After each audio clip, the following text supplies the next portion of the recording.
Dear students, a very warm welcome to all of you in my today's lecture of economics. In today's lecture, we will discuss upon the topic monopolistic competition, its concepts and features. यानी कि आज के lecture में हम discuss करेंगे monopolistic competition का क्या concept रहता है, क्या इसकी मीनिंग है, क्या इसकी डेफिनेशन है और इसके क्या क्या मेन फीचर्स हैं।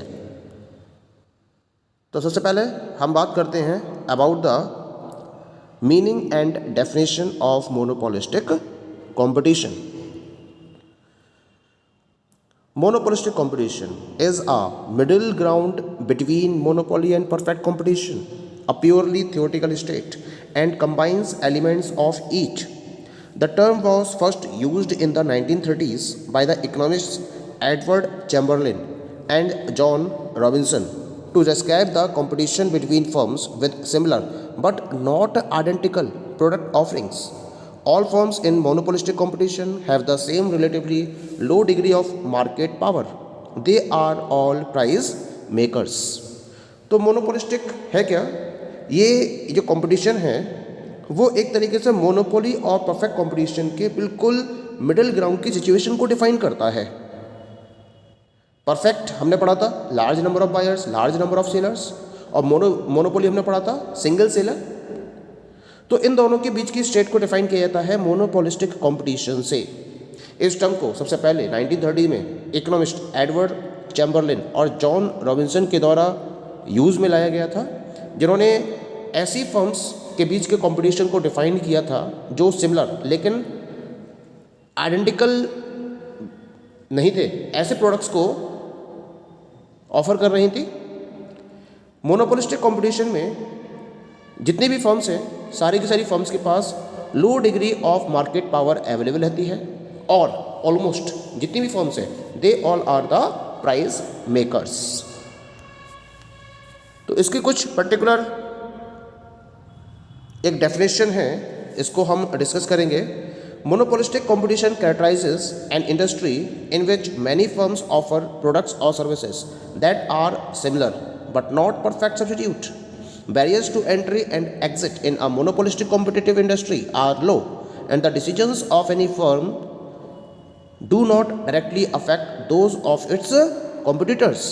Monopolistic competition is closely related to the business strategy of brand differentiation. यानी कि मोनोपोलिस्टिक कंपटीशन का मतलब उस पर्टिकुलर इंडस्ट्री से है जहां जितनी भी फर्म्स हैं उस इंडस्ट्री के अंदर वो सिमिलर प्रोडक्ट्स या सर्विस को ऑफर तो कर रही हैं, लेकिन वो जितने भी प्रोडक्ट्स हैं वो एक दूसरे के परफेक्ट सब्स्टिट्यूट्स नहीं हैं। इसके साथ साथ मोनोपोलिस्टिक कॉम्पिटिटिव इंडस्ट्री के अंदर एंट्री और एग्जिट के बैरियर्स बहुत कम होते हैं और किसी भी एक फर्म के द्वारा लिया हुआ डिसीजन बाकी कॉम्पिटिटिव फर्म्स के डिसीजन को किसी भी तरीके से अफेक्ट नहीं करता है। और इसके साथ साथ जो मोनोपोलिस्टिक कॉम्पिटिशन है उसमें ब्रांड डिफरेंशिएशन की बिजनेस स्ट्रेटजी को कंप्लीटली फोकस किया जाता है।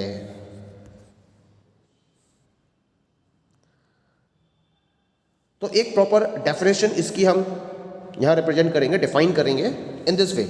Monopolistic competition is a type of market structure where many companies are present in an industry and they produce similar but differentiated products.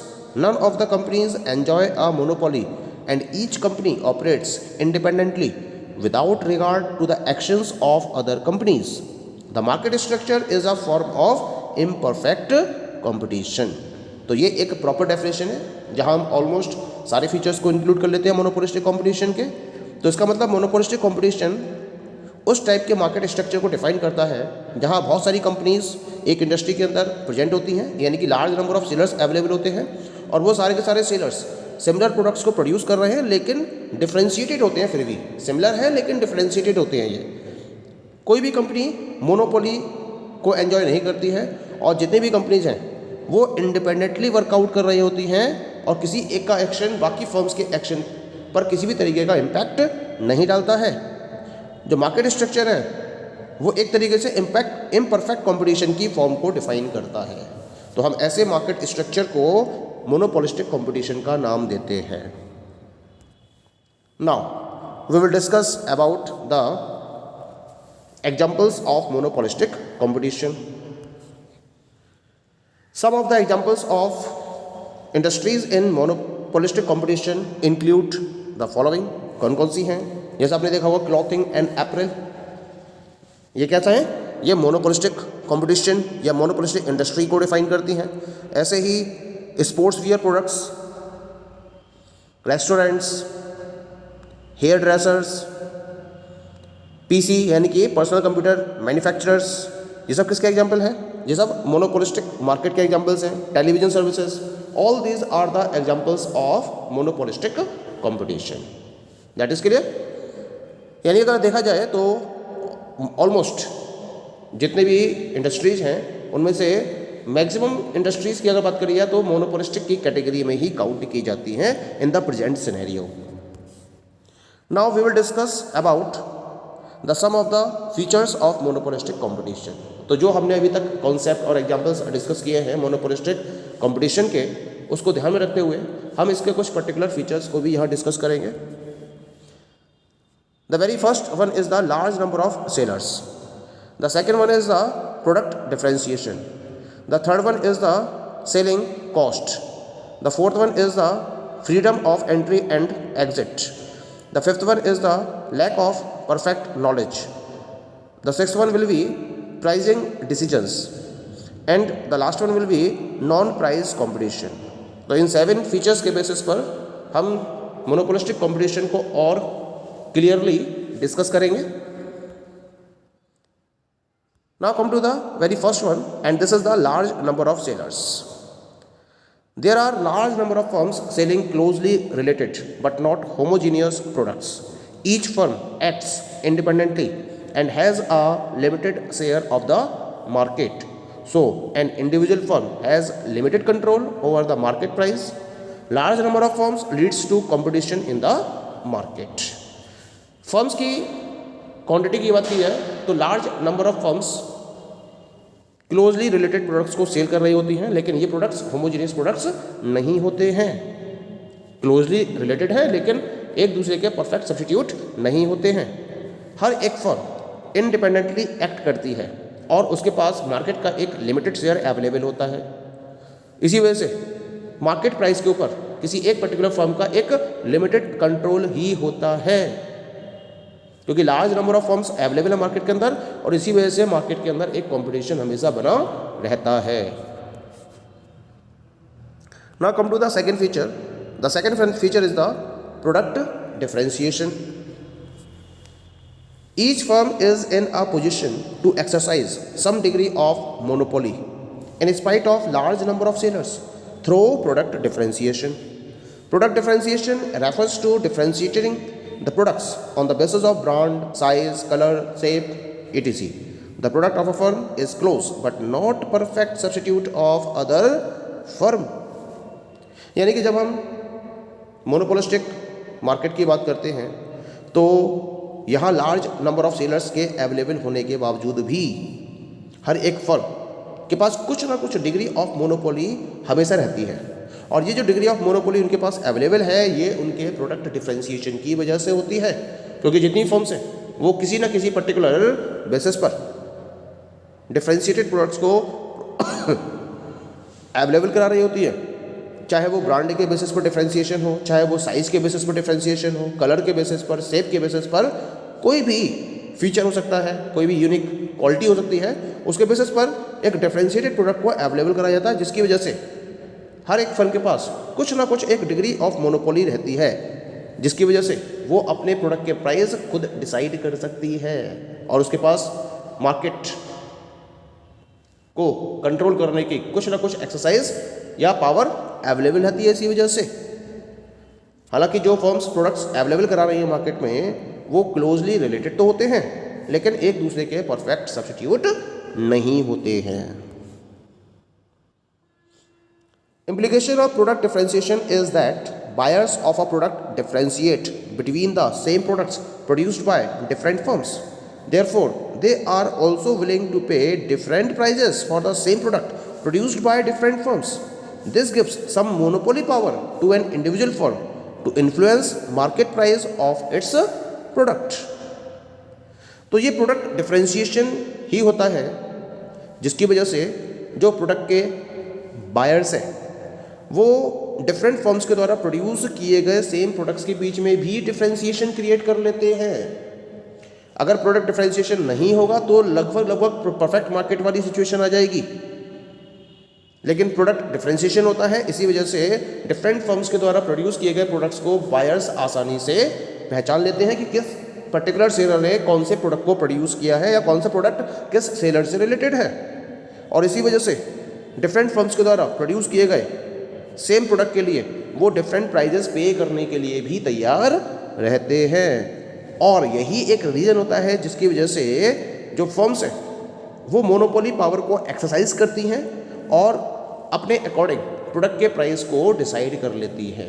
लेकिन closely related होने की वजह से ये फर्म्स जब प्रोडक्ट के प्राइस को डिसाइड करती हैं तो इनमें बहुत ज़्यादा डिफरेंस नहीं होता है।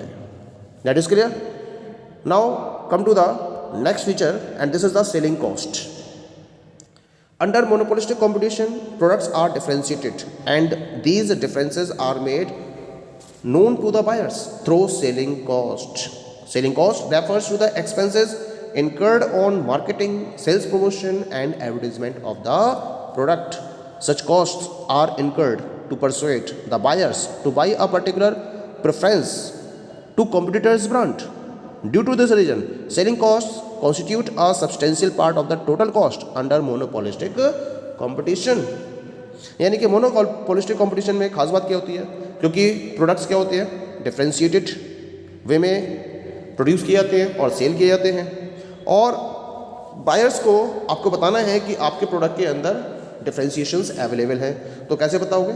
इसके लिए सेलिंग कॉस्ट को इंक्लूड किया जाता है। सेलिंग कॉस्ट का मतलब क्या होता है? जब आप अपने द्वारा प्रोड्यूस किए गए प्रोडक्ट की मार्केटिंग, सेल्स प्रमोशन और एडवर्टीजमेंट पर डिफरेंट एक्सपेंसेस इनकर्ड करते हो तो वो सेलिंग कॉस्ट कहलाती है। इन कॉस्ट को इनकर करने का एक ही पर्पज होता है सेलर्स का कि वो अपने पर्टिकुलर प्रोडक्ट के रिगार्डिंग जो उसके बायर्स हैं उनको परसुएड करना चाहती है कॉम्पिटिटर्स के ब्रांड के कंपैरिजन में। और इसी रीजन की वजह से या इसी रीजन की को ध्यान में रखते हुए जो सेलिंग कॉस्ट है वो मोनोपोलिस्टिक कॉस्ट में टोटल कॉस्ट का एक सब्सटेंशियल पार्ट बन जाती है। इसी वजह से जो मोनोपोलिस्टिक कंपटीशन है उसमें प्रोडक्ट का जो टोटल कॉस्ट आती है उसमें सेलिंग कॉस्ट एक इंपॉर्टेंट पार्ट भी रखती है। ये भी नोट किया जाना जरूरी है कि परफेक्ट कंपटीशन में कोई भी सेलिंग कॉस्ट नहीं होती है। ऐसा क्यों है? क्योंकि बायर्स और सेलर्स को परफेक्ट नॉलेज होती है मार्केट कंडीशंस के बारे में, प्रोडक्ट कंडीशंस के बारे में। हर किसी को मार्केट के बारे में, प्रोडक्ट के बारे में और भी जो नॉलेजेबल पॉइंट्स हैं उनके बारे में सारी इंफॉर्मेशन अवेलेबल होती है। ऐसे ही मोनोपोली में जो सेलिंग कॉस्ट हैं वो बहुत स्मॉल अमाउंट पर फॉलो की जाती हैं, क्योंकि मोनोपोली में एक फर्म किसी भी टाइप के कंपटीशन को फेस नहीं कर रही होती है, इसी वजह से वहाँ सेलिंग कॉस्ट को इनकर नहीं किया जाता। लेकिन मोनोपोलिस्टिक कंपटीशन में ये एक मेन रोल प्ले करती है। Now come to the next feature, and this is the freedom of entry and exit. Under monopolistic competition, firms are free to enter into और exit from the industry at any time they wish. It ensures that there are neither abnormal profits nor any abnormal losses to a firm in the long run. However, it must be noted that entry under monopolistic competition is not as easy and free as under perfect competition. यानी कि monopolistic market में कोई भी firm जब आना चाहे तब enter कर सकती है और जब एग्जिट करना चाहे तब एग्जिट भी कर सकती है, क्योंकि ना तो बहुत ज़्यादा एबनॉर्मल प्रॉफिट्स अवेलेबल है इंडस्ट्री के अंदर लॉन्ग रन में और ना ही एबनॉर्मल लॉसेज होती है फर्म्स को। लेकिन मोनोपोलिस्टिक कंपटीशन में जो एंट्री है वो परफेक्ट कंपटीशन की तरह उतनी आसान नहीं होती है, उतनी फ्री नहीं होती है। ये ध्यान में रखते हुए ही मोनोपोलिस्टिक कंपटीशन में किसी भी फर्म को एंट्री करनी चाहिए। Now come to the next feature, and this is the lack of perfect knowledge. Buyers और सेलर्स दोनों को ही मार्केट कंडीशंस के बारे में परफेक्ट नॉलेज नहीं होती है मोनोपोलिस्टिक कंपटीशन में, क्योंकि सेलिंग कॉस्ट इनकर्ड की जाती है बाय डिफरेंट सेलर्स, और इसकी वजह से कंज्यूमर्स के माइंड में एक आर्टिफिशियल सुपीरियरिटी क्रिएट कर दी जाती है, और कंज्यूमर्स के लिए ये आइडेंटिफाई करना बहुत डिफ़िकल्ट हो जाता है कि मार्केट में जो प्रोडक्ट्स अवेलेबल हैं उनकी रियल सिचुएशंस क्या है। अगर उसे एक प्रोडक्ट परचेस करना है बहुत सारे प्रोडक्ट के बीच में से, तो इवैल्यूएशन प्रोसेस को फॉलो करना उसके लिए बहुत टिपिकल हो जाता है, यानी कि सिलेक्शन प्रोसेस उसके लिए टिपिकल हो जाती है। और इसकी वजह से जो एक पर्टिकुलर प्रोडक्ट है उसको हाई प्राइस होने के बावजूद भी कंज्यूमर्स के द्वारा प्रेफर किया जाता है। हालांकि हो सकता है कि जो लेस प्राइस प्रोडक्ट्स हैं उनके मुकाबले उसकी क्वालिटी क्या हो, कम हो, लेकिन लैक ऑफ परफेक्ट नॉलेज की वजह से वो हाई प्राइस प्रोडक्ट को परचेज करने पर मजबूर भी हो जाता है। Okay, now come to the next feature and this is the pricing decisions. A firm under monopolistic competition is neither a price taker nor a price maker. ना तो प्राइस टेकर होती है और ना ही प्राइस मेकर होती है कोई भी मोनोपोली कॉम्पिटिटिव फर्म। लेकिन जब एक फर्म यूनिक प्रोडक्ट को प्रोड्यूस करती है या फिर अपनी रेपुटेशन को एस्टेब्लिश करना चाहती है, तो उसका कुछ ना कुछ अपने प्रोडक्ट के प्राइस पर कंट्रोल होता ही होता है। कितना कंट्रोल होगा उसका अपने प्रोडक्ट के प्राइस को डिसाइड करने के रिलेशन में ये डिपेंड करेगा कि जो उसके बायर्स हैं वो कितना स्ट्रांगली उसके ब्रांड के साथ में अटैच्ड हैं। अगर लॉयल्टी हाई लेवल की है तो उस केस में उसका कंट्रोल अपने प्रोडक्ट के प्राइस पर उतना ही बढ़ता चला जाता है। The last one is the non price competition. In addition to price competition, non-price competition also exists under monopolistic competition. Price competition तो थोड़ा बहुत रहता है, लेकिन इससे ज़्यादा नॉन प्राइस कंपटीशन का बोलबाला रहता है। नॉन प्राइस कंपटीशन का मतलब क्या है कि जो फर्म्स हैं वो प्राइस को लेकर कॉम्पीट नहीं कर रही हैं, बल्कि इसके अलावा अदर प्रमोशनल ऑफर्स को प्रोवाइड करती हैं अपने कस्टमर्स के लिए, जैसे फ्री गिफ्ट प्रोवाइड करती हैं, फेवरेबल क्रेडिट टर्म्स को अवेलेबल कराती हैं, और इसके लिए वो अपने प्रोडक्ट के प्राइस को भी चेंज नहीं करती हैं। और इस तरीके से नॉन प्राइस कंपटीशन के बेसिस पर हर एक फर्म दूसरी फर्म के मुकाबले अपने प्रोडक्ट को ज़्यादा से ज़्यादा सेल करना चाहती है। Okay, so these all are the different features of monopolistic competition. Okay, thank you.